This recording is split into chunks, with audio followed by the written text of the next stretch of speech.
নামিয়ে নিয়েছি দেখো একটা প্লেটে। আর কতটা লোভনীয় দেখো শুধু বন্ধুরা। মাছের তেলটা রান্না করা একদম কমপ্লিট হয়েছে। একটা প্লেটে নামিয়ে নিব বন্ধুরা।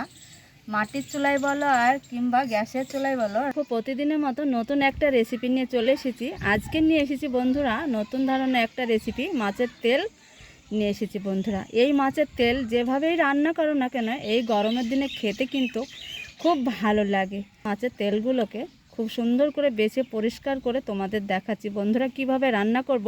পুরো ভিডিও তোমরা দেখতে থাকো, আমাদের সঙ্গে থাকো। আমি এগুলা খুব সুন্দর করে পরিষ্কার করে বেছে নেব। জল পাল্টিয়ে পরিষ্কার করে আমি ধুয়ে নেব, সাইডে সরে রাখবো। বেশ একটু আমি দুটো আলু কেটে নিয়েছি আর একটু বেগুন নিয়েছি। এই মাছের তেলে যদি একটু বেগুন আর আলু থাকে বন্ধুরা, রেসিপিটা কিন্তু দুর্দান্ত স্বাদের হয়, টেস্টি হয়, খেতেও খুব ভালো লাগে। মাছ মাংস রেখে এই মাছের তেল দিয়েই সবাই কিন্তু এক থালা ভাত চেটে পুটে খেয়ে নেবে। রান্নার কাছে একদম চলে যাব, চলো বন্ধুরা সাথেই না। একদম উনুনের কাছে চলে এসেছি। উনুনে একটা কড়া বসিয়ে দিয়ে সরিষার রান্নার তেল দিয়ে দিয়েছি। তেলটা গরম করে নিয়েছি, দিয়ে দিলাম একটু জিরে ফোড়ন। দেখো বেশ একটা পেঁয়াজ কেটে নিয়েছি আর ঝাল মতো কাঁচা মরিচ দিয়ে দিব তেলে। আলু বেগুন একসঙ্গে ভেজে নেব।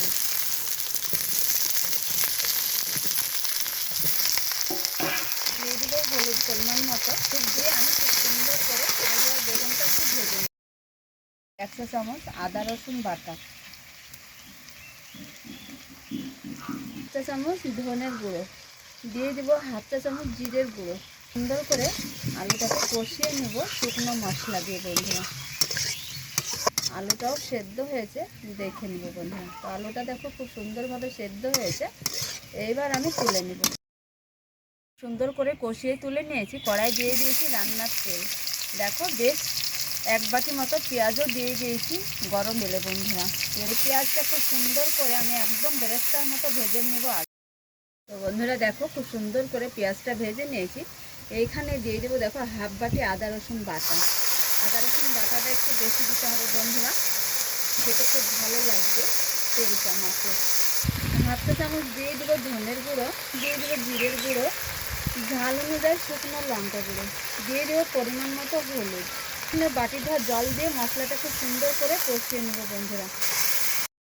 বন্ধুরা দেখো মশলা ভালো করে কষিয়ে নিয়েছি। এই মশলা ভালো করে কষিয়ে নিতে হয়। পরিমাণ মতো স্বাদ অনুযায়ী দিয়ে দিয়েছি লবণ। ধুয়ে পরিষ্কার করে রাখা মাছের তেলটা দিয়ে দেবো কষানো মশলায়। মাছের তেলটাকে খুব সুন্দর করে এবার আমি রান্না করে নেব বন্ধুরা। মাছের তেলটাও ছেড়ে দিয়েছে দেখো। এবার যে আমি ভেজে রেখেছি বেগুন আলুটা দিয়ে দেবো বন্ধুরা।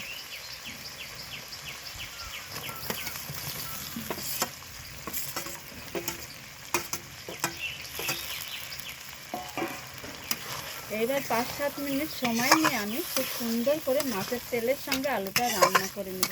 দেখো মাছের তেলের সঙ্গে আলুটাকে খুব সুন্দর করে রান্না করে নিয়েছি। এইখানে দিয়ে দেবো ভাজা জিরে গুঁড়ো বন্ধুরা। কিছুটা এইখানে দিয়ে দেবো মশলার গুঁড়ো। এই যে মশলা গুঁড়ো দিয়ে দিয়েছি। দেখো মাছের তেলের সঙ্গে আলুটা খুব সুন্দর একদম কষা কষা হয়েছে। এই যে দেখো বন্ধুরা, আর কালারটা দেখো। এই তেল দিয়ে ভাত খেতে কিন্তু খুব ভালো লাগে, গরম গরম ভাতের সঙ্গে খেতে দারুণ লাগে বন্ধুরা। রান্না প্রায় শেষ হয়েছে, আমি নামিয়ে তোমাদের সঙ্গে দেখা করছি। তো বন্ধুরা মাছের তেল আমার রান্না করা একদম কমপ্লিট হয়েছে। আমি নামিয়ে নিয়েছি দেখো একটা প্লেটে। আর কতটা লোভনীয় দেখো শুধু বন্ধুরা।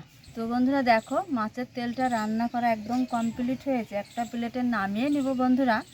মাটির চুলায় বলো আর কিংবা গ্যাসের চুলায় বলো, রান্নার পরে যদি চুলায় একটু বসিয়ে রাখা যায় বন্ধুরা, রেসিপিটা খেতে কিন্তু দুর্দান্ত স্বাদের হয় বন্ধুরা। তাড়াহুড়া করে রান্না করে খাওয়ার কোনো দরকার নেই, প্রয়োজন নেই বন্ধুরা।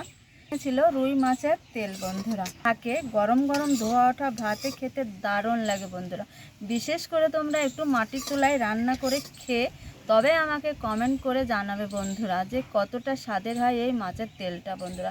আর দেখো কতটা লোভনীয়, গরম গরম ভাতে কিন্তু খেতে দারুণ লাগে। মাছের তেলের খুব ভালো লাগবে। ভালো লাগলে অবশ্যই লাইক কমেন্ট আর চ্যানেলটা সাবস্ক্রাইব করতে, আর বন্ধুদের ভিডিওটা শেয়ার করতে ভুলো না বন্ধুরা। দুর্দান্ত স্বাদ ছিল আজকের এই মাছের তেলের বন্ধুরা। রেসিপি এই পর্যন্ত। পরবর্তী রেসিপি নিয়ে তোমাদের সঙ্গে দেখা হচ্ছে। দেখো কতটা লোভনীয়, আর খেতে কিন্তু দারুণ স্বাদ।